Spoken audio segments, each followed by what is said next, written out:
with my partner from. You're from Enterprise, right? Yeah, I Originally, went to Enterprise High School. Yeah. yeah, from Enterprise, Alabama. Mr. Tajh. Um, where are you from originally, though? Are you from Enterprise Uh, originally? well, originally from Queens, New York. By the way, Right. Enterprise, Alabama. I'm a military brat, so I bounced around a lot. So got a lot of different cultures in me. Yeah, I thought so. I remember you being from up north. I used to say that back in the Troy days. So Exactly. we'll dive in, man. I just want everybody to kind of be able to get a picture of, where you started and a Hmm. little bit of your journey and how you got to where you are now, where you're looking to go, in the next few years. Um, and kind of just talk to those guys who are, the in college Right. right now, kind of have a vision of what they want to do and just trying to figure out how to do it. No, I'm definitely here for that. Whatever y'all need. And when you called me and say, "Can I jump on?" I was like, right away. You know what I'm saying? So this is important, and a Yeah, lot of people need to hear it from people that's in it, not yeah, necessarily at their ending journey, but like in it, going through the process and have reached some milestones that they have, but be able to give back some gems as they go right. through it as well. Okay. Most definitely. So start at the beginning for me. When did you kind of know that, fashion and things like that were your niche? Like when did you get into that? Oh, for me, I feel like fashion was kind of like always in me from my family. It's kind of built from my family, just being around it from all the way from my grandparents, kind of seeing how they got ready for church, how they Yeah. presented themselves when they went places. Then being raised by my parents, my mom, my stepdad, and my dad, um, kind of pushing the agenda to like always make sure you're looking presentable, always make sure you're looking nice. You never know who you're going to meet. Yeah. And I took that serious. I took fashion serious. Now my fashion sense is a little bit, I feel like it's a little better than it was in like high school and things of that nature. Yeah. I was wearing my soft taco Reeboxes and things of that Yeah. nature. But but I still won best dress because I guess I know how to put it together, and I wasn't Yeah. scared of what I wore and what people thought. If I liked it, I put it together. Yeah. I know. I remember that from but it always made sense for you though. And that's one thing I remember because I wasn't really, I'm still not really into like fashion in detail. So when I Hmm. was see you some of the stuff you put on, I'd be like, but it made like you made it look good every single time. Like you had people thinking like maybe I can go pull that off, but Like we'll work with I wasn't afraid of taking risks, right? yeah, I tell people all the time, like I'll take the bullet. You know what I'm saying? I feel like I take the bullet for people to feel comfortable to wear it 10 years from now or a year from now. You know what I'm saying? Because I get uh people hitting me back and like, hey, you wore this outfit in this Instagram post, and I look at, I'm like, yeah, that's 2 years ago. Like, where'd you find this at? I'm like, right, um, right, I found it either online, Zara, something. You know what I'm saying? Somewhere. yeah, I tell them like that's one thing about me. I'm not gonna like. I know how some people be like, oh, I can't tell you where I got this from. Nah, yeah, because you're not gonna wear it the same as I wear it. So here, this is exactly where the link is, the price. You can probably get it cheaper now. What's up? There you go. right, right.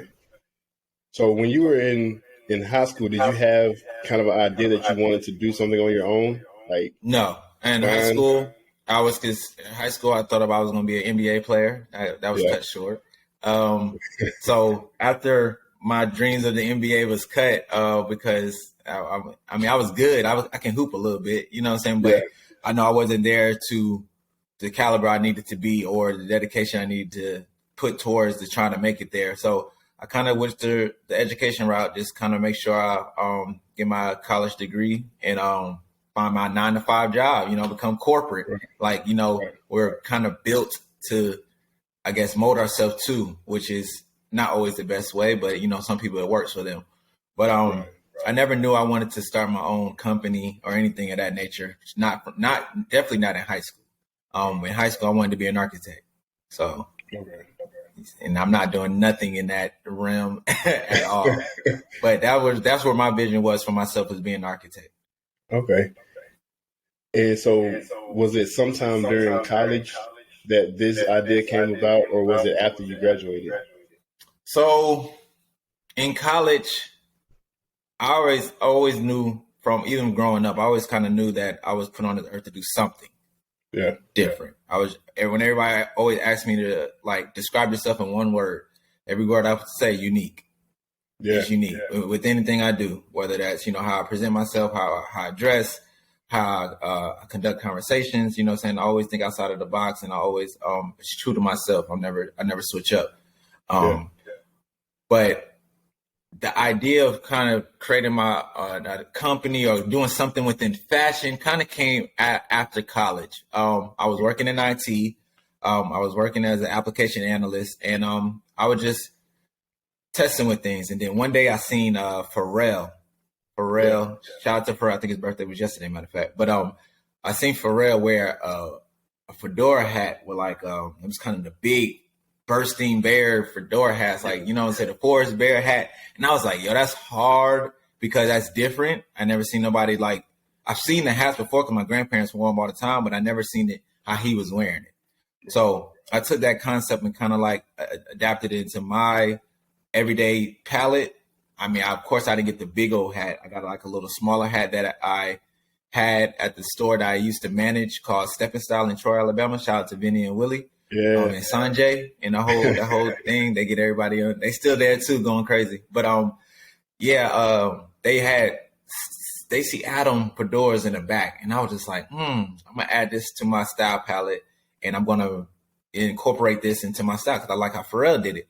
But then I was like, maybe I can start creating these and customizing these hats to really push, like, get people into it. Because a lot of people say, oh, look, I like your hat. Where'd you get it from? You know what I'm saying? Right. And they've been sitting back there in Vinny's store for a while collecting dust, but they just had to see somebody put it on. But I think the initial, I always thought about that, but I always put it down. I was like, I'm gonna start something different. I was gonna call it Crutch Crowns or something like that. And I put it down, and I never really stay focused on it. I always started putting down. So I wasn't really I wasn't really motivating myself to do something different. I was just like, all right, I'm getting my consistent check. But then my business partner from Tuskegee, Archie, he had called me and was like, hey man, we both wear hats and stuff like that. At our nature, let's create a company. And I was like, dang, this might be a sign for me to really push it. Maybe the Lord was like, yo, you kept putting it down. Yeah. You kept putting it down. And I was giving you little ideas throughout the thing, but you wasn't listening. So I sent him your way to really open your eyes. Like, okay, this is something you can really, I guess, do and be great at. So long story short, we started in 2016 and started creating our company and getting all the foundations and the blueprint for it at that time when he gave me that call. Yeah. So who was the first celebrity that you seen in your brim? First celebrity that I seen in one of my hats. If I can go back and think, Lance Gross. I think it was either Lance Gross. I think he was like the first one. I was like, oh, okay. You know what I'm saying? Like, this is a known celebrity. He's all over TV and he's rocking it. Now, the first celebrity that complimented me on a design that I posted that I was like, okay, like people looking at it, people like it was DeMarcus Cousins. I can't remember. I can't forget. It was an orange hat I created called the Orange Flight. Flight 58. It was called a Flight 58. I created on the inspiration by my stepfather and my dad. My stepfather and my dad, they both was in the military. And then my dad was from New York. My real father's from New York, so he wore his flight jackets, you know what I'm saying? And in the military, they wear flight jackets, and the inside of the jackets is orange. So that's kind of how I took the inspo from that. But DeMarcus Cousins was the first celebrity that kind of gave me like, all right, I might be a designer in a sense. I think for me, it hit me very hard when I saw that you're on Beyonce's website. I dropped everything. I was like, what the? I said, man, he like you had already had some success, but there's certain pillars in the industry that when they take notice, that's when the world is doing something. Yeah, you're doing something, and that's a story on its own because I knew that was rolling out, but I didn't know if we was going to be one of those selected companies that they chose to highlight. But then, and I was traveling to go see my dad. Shout out to Ben. Shout out to my dad. I was going to travel to go see him, just check on him, make sure everything was good. And I had took a nap as soon as I got to his house, and then I woke up because I checked the website early that morning when I was driving, but I was just skimming. Don't text and drive, people. Don't do that. But I was skimming on my phone while I was driving, and I didn't see my name, so I just put it down and kept listening to my music and kept going. But then I woke up, and my business partner called me and was like, "Hey, you see that we're on the website?" I was like, "Nah, we're not on there. I already checked." He's like, "You need to go back and check." So I went back and checked, and little to behold, that I wear Brims is sitting right there. And I'm like, wow. So from there, that was a shocker. People start reaching out to me, calling me, giving me those kudos because like you said, with Beyonce, her and her people like look at you and stamp you, either if it's something little as putting it on her website. I don't know, but that's a big accomplishment for sure. Definitely. And then her stylist reached out to us and was like, hey, Beyonce wants some hats. So I definitely designed like 3 hats for her. I haven't seen them on her head just yet, but hopefully they come out in the future, but I definitely sent some to her for sure. You will see them. I feel like her team plans years in advance. So they're probably already planning what she's going to do with those hats. I have been noticing that when I watch interviews when different producers and stuff like that talk about their stories with her and stuff like that. They're like, yeah, we worked with her 10 years ago and they just came out. I'm like, okay. Just came out, yeah. Yeah, so it's coming. So what would you? So after that, you got the deal with Nordstrom, correct? So yeah, that was right after that highlight. It wasn't. I want to say right after. Of course, the pandemic hit. Right. And then at that time, we was pivoting a little bit. We started introducing our baseball caps, as you can see, one of my designs on my head that I created. Yeah. And we was pivoting, doing different things, just keeping the name in rotation in people's thoughts and minds, and just kind of keep the brand afloat because, during the pandemic time, a lot of brands wasn't, doing their best. And then things was really opening other people's eyes and like, okay, this is something you need to continue going forward or you need to, stop what you're doing and, figure out something else. But and then at that time, Black Lives Matters movement was super heavy in that movement. It shouldn't be heavy in certain points, it should be all year round, every 24/7, but it was super heavy at that point. So a lot of brands were looking to, team up with Black-owned brands, Black-owned companies, stuff like that. But I think Nordstrom's approach was a little different in that sense because I asked the buyer that reached out to us, and she reached out to us via DMs. So we thought it was like spam. We thought somebody was playing jokes, trying to hack our account. So we weren't paying no mind. But then she gave her tag at the end with her domain at Nordstroms.com. So we were like, okay, so this is legit. So we emailed her back, set up a meeting with her. She got on the call. We just got an initial meeting, just feel the flow out. And she was just like, I've been following your brand, just watching from afar, just seeing what y'all was doing throughout this time of the pandemic, before then. And I love what I see. And we would love to potentially work with y'all and get y'all in our stores. Right. So at that time, I was like, wow, this is different because I don't have any designing background. I didn't go to art school. I didn't go to fashion school and things of that nature. I don't have anybody in my family that started their own business. Right, and I'm at the point where I'm about to be a designer that's being sold in a high-end department store, right? And that don't happen every day. So, and I asked her, I was like, how did you hear about us? And she said, initially, she didn't know anything about us, but her husband put her up on game. And was like, hey, you need to look at this brand. I've been seeing it. It's got a lot of dope stuff. And I love their movement. I love their story. You need to look at it. And I was like, shout out to the husband because he kind of put us on radar with her. And she, from there, she was like, oh, okay, yeah. She what's up? But then she ran across one of our, I think our articles that was written on us from Quintessentials magazine. I think she ran across that one, and she was like, oh, okay, I'm hearing about this twice. Like, what's going on about this brand? And then I think she said she ran across an ad. And then she's like, oh, at that time, I started doing my homework on y'all. She went in, loved our story. That's when she reached out. And then from there, we decided to, partner with her at that time with Nordstrom's. And it's been a dream come true, honestly.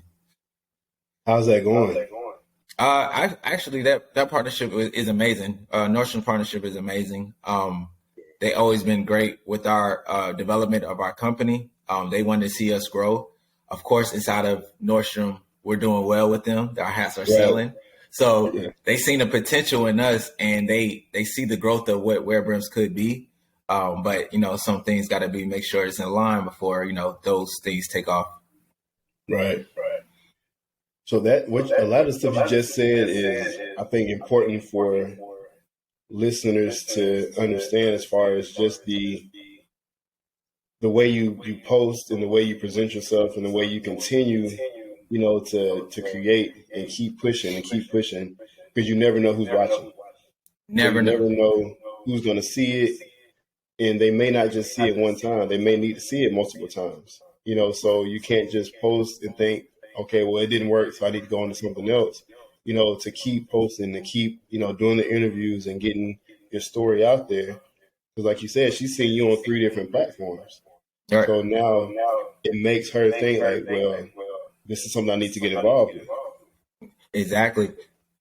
And because, like, all of us, we might see something, we're like, all right, that's cool. But we keep seeing it. We're like, all right, why am I keep seeing this? And let me do some research in it. Or maybe, okay, it's catching my eye. Or if you hear a song, you might not like it the first time you hear it. But you keep hearing it, or be hearing it in the right setting, you're like, oh, this junk kind of hard. You know what I'm saying? So it's human nature, but people just want to make sure. They just want to be sure about things. And then sometimes they don't see the vision right away. Maybe it takes a little while, but eventually it came around. She saw the vision, and, she believed in us. So I greatly appreciate her for believing in us, and shout out to Maria for that. So that was dope. Most definitely. So what's next for you? Like, what does it look like for in the next 5 years? Like, what is it that you're wanting to accomplish? For the next 5 years, I want to accomplish, be able to provide information that I was unable to retain and get in my journey, right? Give that information back to others and the youth, or whoever want to listen. It don't have to be youth. It can be older statesmen that, just couldn't figure it out. You know what I'm saying? Help them along their journey and stuff like that. Provide any type of information that could possibly you can use to help. So I'm not going to say it might work for you, but maybe something I say will resonate to you and kind of help you get over that little hump that you was kind of stuck in, right? From there, being one of the top designers that you see around the world, as well as an important person where my legacy speaks for itself, right? Not necessarily in the fashion world, but this me as a person, as a character, as a man. Whether that's, touching people within the entrepreneur field, touching them within the fashion, touching them within the IT field, because I work in IT, just touching them within just being a genuine person. That's why I see myself in 5 years, and, creating generational wealth for my family. Being able to have, being able to have them be able to have different options coming out of high school. Not necessarily, if they don't want to go to college, they don't have to go to college, but they have other tools and resources that can help them project them to become millionaires without going that route. Because what Tajh has left for us, or what Tajh provided us to be able to use, I think that's important, because knowledge can't go anywhere, so you could take that and run with it. Money don't come and go, but knowledge, resources, your network, that's important. Rubbing the right shoulders, that's very important. Most definitely. Yeah, I've heard, like, in that right there, I actually got to talk with Candy Burris a few times. Mm-hmm. And more than education, as far as like formal education, that's one thing that a lot of successful entrepreneurs will tell you, is that who you're mingling with, who you're talking to, who you're getting information from, the knowledge that you gain is going to take you a lot further than anything else. Right. So that, for you to say that just kind of adds more value, to that statement, because, the more success you see, you tend to see your circles get smaller. Instead of getting bigger, you tend to see those circles start getting a little bit smaller, and the people around you starting to gain more knowledge, and also then feeding knowledge back into you, continuing to grow. Right. So that's big. I think that you said that, because that's something I hear a lot, as far as from people who are really getting that success and growing from it. And it's true. And it's true. And I always encourage people, be honest. Be honest. This world is tricky. This world is tough. People try to do shiesty things. Be honest with yourself. Do great business. Because when you do good business, that's going to take you longer than anything. You might feel like you can do some shiesty stuff right now and then get you that little quick little, a pat on the back or that quick little dollar. But that long run is going to eat you. It's going to hit you hard. You know what I'm saying? But if you do that right business, and sometimes that business might not be the biggest thing or it might not gain you the most money at that moment, but later on, that campaign comes around, that person comes around, say, yo, I remember working with this person. He was honest with me, he made sure he got things done, and he was true to himself. Let's offer him that contract worth millions of dollars. You know what I'm saying? Or he or she that contract. So just be mindful of that. And that goes all the way back to you never know who's watching you, who's scoping you, who's testing you. You know what I'm saying? So keep your what they say all the time. You're only as good as your word, your name, and your what is it? The respect that you received or something like that. But keep that in mind with anything you do, honestly. Yeah, most definitely. I wanna jump back for a second because a lot of people I get a lot of questions as far as visionaries. I think we take it hard, you know what I'm saying, because you have a vision, and the vision often sometimes gets reduced as you hear the no's and things. Like you said, the longevity of the process starts making you kind of reduce that vision a little bit. Like, well, maybe I can just do this, or maybe I can just do that. But I'll say, as far as what I'm doing right now, bringing the academy to Huntsville, it started with you. Because I remember at Troy just having this idea of doing something that hasn't been done before, as far as playing basketball out of a recreation center and going and trying to travel, to national tournaments. Everybody was like, "You can't do that." Like, no, we're not doing that. And I just remember you were like, "When do I come to practice?" Right. No, and to be honest with you, you've definitely been a visionary since I met you, because you was kind of a big pillar in my life as well as others that was part of Fame. You know what I'm saying? Like that you created something different that wasn't on the campus. You know what I'm saying? Like they had their core organizations there, but you said, no, I want to do something different. I want something else to stand for my vision.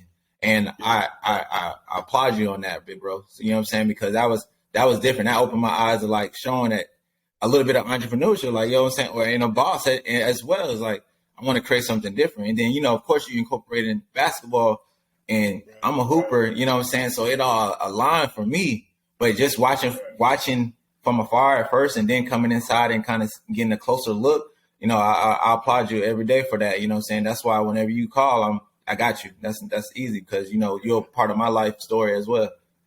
Yeah, I definitely appreciate that. Because for me, like what you were saying about the longevity, I was young at that time, so I was kind of falling prey to that vision being reduced because so many people on that small campus, because Troy's gotten so much bigger now, but on that very small campus where everybody, so many people were saying, no, we can't do that, that it made me even start saying, well, you know what, maybe we should just play intramural basketball and just leave it at that because nobody's going to help us. But I think that after I left, now I'm hearing from like the guys over the record, like, man, where'd you go? Like we were trying to, I want to do it. Like we were going to do this, do that. So if I would just held out, you know what I'm saying, just kept going, kept pushing the narrative, and just really focused in on the guys that were saying yes, and not the guys that were saying no. Who knows what they could have became? Right. But like we always say, things happen for a reason, right? Yeah. You know what I'm saying? Because if you didn't, if you would have left, you know what I'm saying? If you would have stayed and not left, who knows? It could have went crazy and got super big or not. We don't know that. You know what I'm saying? We playing that if game. But you know what it put in you to build what you are building now. So you know what I'm saying? That's kind of how I look at it. I always kind of look at the positives in certain things. Of course, I always keep a a side note of the negative. I always do that with anything I do, because even if it does hit me, I'm not too heartbroken. I know how to pivot from it and keep going. But you have to, and it goes back to what you were saying, you kind of got to like not worry about the no's with anything you do. They're always going to come. It's not like some going to come. No, they're always going to come. No one believes, even from your close family and friends, they might come as well, because your vision is your vision. Everybody's not going to see it how you see it, especially if it's hard for you to project it and explain it to folks. People definitely not going to see it. So being a visionary is hard. It's a hard, craft for us, right? But it's a unique craft that the Lord gave us. You know what I'm saying? Because he put everybody on this earth to be different. You know what I'm saying? And in some people, he put a little bit more sprinkle, I feel, to create the differentness in the world. You know what I'm saying?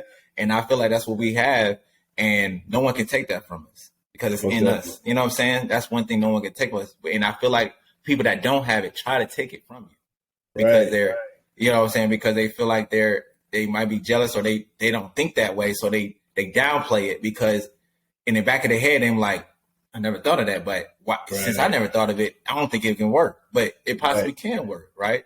So just sticking to your thoughts, your process, and your vision of what you see, what you're trying to build, whether that's the brand, yourself, your company, staying with that is a good way to go about life. At the same time, don't burn no bridges either. Right. So the people that said no, okay, I appreciate it. You might not see it now, but eventually you will. And at that time, when it comes back around, now the ball is in your court, right? Go back to basketball, the ball is in your court. You're able to negotiate a little better prices, negotiate with your terms now, because now you need me. I don't need you. So yesterday's price is not today's price. Right. It's not today. Yesterday's price is not today's price. I love it. Yeah, we most definitely, I think us as Black creators, we get it the worst, because I've seen just many times where someone of another race can put an idea out there, and there's funding and support coming for it immediately, right? And it could crash and burn, or it could be successful, but they do it anyway. They're okay with the risk. Yeah, I think that's where we have to do better at just taking the risk. Like you said, you took a risk. Everything that isn't already established is a risk, because it's never been done before. People don't have a blueprint for it. They don't know what to do. So it's like, it's risky to even support it. But people have to be unafraid to do that. Yes, that's what it is. And my thing, I tell all the people that I, speak with, I'll come across, I say, learn how to be comfortable in uncomfortable situations. Yeah. You got to, because when those no's come, or people's like, no, it's like, you can't do that, or you might get stuck on your design or anything like that. You got to know how to get, all right, I'm uncomfortable right now, but all right, I know how to shake through this. You know what I'm saying? I know how to move through this. So that's why I tell people all the time. That's some good advice. So what would you tell the kid that right now is getting out of high school, right, getting ready to go to college, or the kid that's in college, maybe getting ready to graduate college? What would be your advice for that visionary that has the idea, and like you said, they can see it, but they just can't explain it yet? They don't know how to make someone else see it. What would be your advice for them? I'll say for them, for coming out of high school, coming out of college, in any course of your life, polish yourself, right? When I say polish yourself, that means, do your due diligence on yourself. Know yourself. Get your confidence, right? Because when you have a vision, you got to project it, or you got to present it. You got to tell your story. If you can't have that confidence in yourself to tell that story and make people know how you feeling and what made you bring this up or create this, they're not going to believe it. They're going to be like, okay, cool. This is just another brand. But if somebody can resonate to your story, resonate to your product, resonate to your journey, your life, people are more entailed to kind of follow it. People want to hope that it does well. So when I say polish yourself, I say do those things. Read. Like one of my professors, Dr. Ting, I remember from Troy University. Read. I didn't understand what he meant at that time. I thought he just meant like read all the books that we had in class and make sure I know the assignments, stuff like that. Nah, he was just telling me just read what I need to read what I need to know to make sure I understand it, right? Not just read it just to get by. Make sure you understand it. So when people hit you with different things or do different stuff, you know how to handle it, and you know to understand how to make sure you're applying it to yourself. So that's why I would tell young adults coming out of college and open your mouth. That's the one easiest and hardest thing to do. Say, open your mouth. When you're in class, when you're on campus, when you walk into the store, anything. Hey, how you doing? That hey can go a long way. You never know who you're gonna speak to. You might speak to the lunch lady every day. Hey, how you doing? Hey, how you doing? Hey, how you doing? And she just, remembers your name. So folks around the school that, you started your own hat line. Boom. The lunch lady might come to you like, oh, I love your product. I always know that you speak to me every day, Tajh, and I appreciate that and all that stuff like that. Oh, my cousin is, a top designer out in New York City. I sent her one of your hats and she loves it. She would like to meet with you. You know what I'm saying? So you just never know who is connected, who knows who. But at the same time, like it goes back to what we said earlier, your network is your network. Your net worth. Your network is your net worth.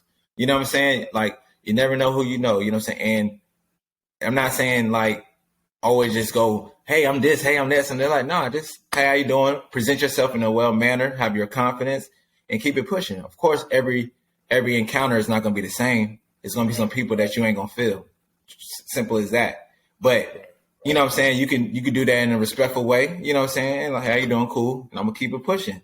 But you know what I'm saying? You ain't got to be nasty with it. You can just let them be direct and then keep it going. But I just tell people all the time is to polish yourself, man. And if you don't know something, ask questions. Don't be afraid to ask questions.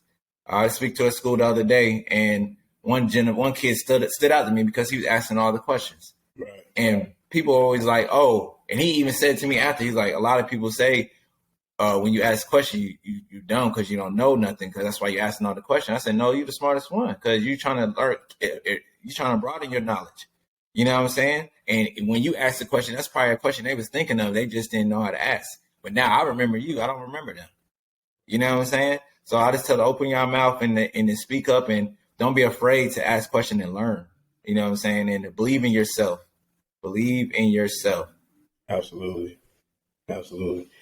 All right, man. I definitely appreciate you taking the time to jump on with me and dropping so much knowledge in this half an hour. You dropped a lot of knowledge, and I think that if people really dissect what you said today, they're going to learn a lot. And I hope that you were able to motivate somebody that's going to be watching this or listening to it, and that they get motivated to do something.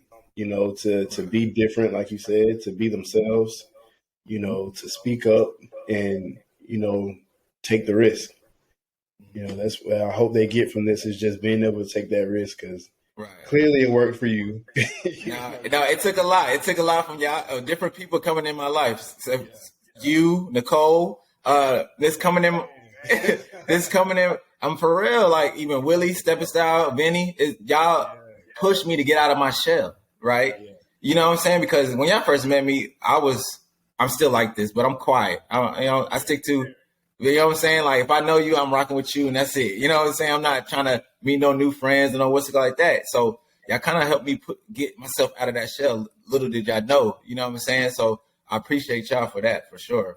But I just hope that somebody takes something from this, whether that's just me just saying hey, or just showing them that I'm a black designer that was the first luxury hat in Nordstrom's. You know what I'm saying? So take that, and show that this happened in 2018 when this, if I'm not mistaken, when we got into Nordstrom. Well, no, not 2018, 2021 is when we got into Nordstrom's. And if I'm the first black luxury hat designer in that store, that says a lot. It happened in 2021. Nordstrom been around for a while. So anything can happen. Anything that you believe in, go for it. You know what I'm saying? There's a job for everything. I say that all the time, but believe in yourself and break the rules in the right way, and break the the narrative that people have and try to put you in that box. You know what I'm saying? Because you can do anything you put your mind to. Most definitely. Most definitely. I definitely appreciate you, Taj, man. No problem. No problem, man. Keep doing what you're doing, and Yes. eventually I'm gonna get to a level where we can partner. I wanna. You already there, bro. Like you already made that level when I first met you. You know what I'm saying? That holds weight higher than anything and I got going on because you was always real, legit, and you know what I'm saying? You like a big brother to me. So, you know what I'm saying? Your level is always at my level at any time. For sure, man. I appreciate you. But guys, you can hear this podcast and see this podcast on Spotify. So if you got Spotify, you can get it. I'm going to upload this to YouTube as well, so you'll be able to go back and watch this podcast and really learn something from Taj. You know, put it on repeat and just keep listening to what he's telling you, so that you can, you know, find yourself, listen to yourself, and just stay motivated. All right, man. I appreciate you, Taj. No problem. Thanks for having me. Yes, sir.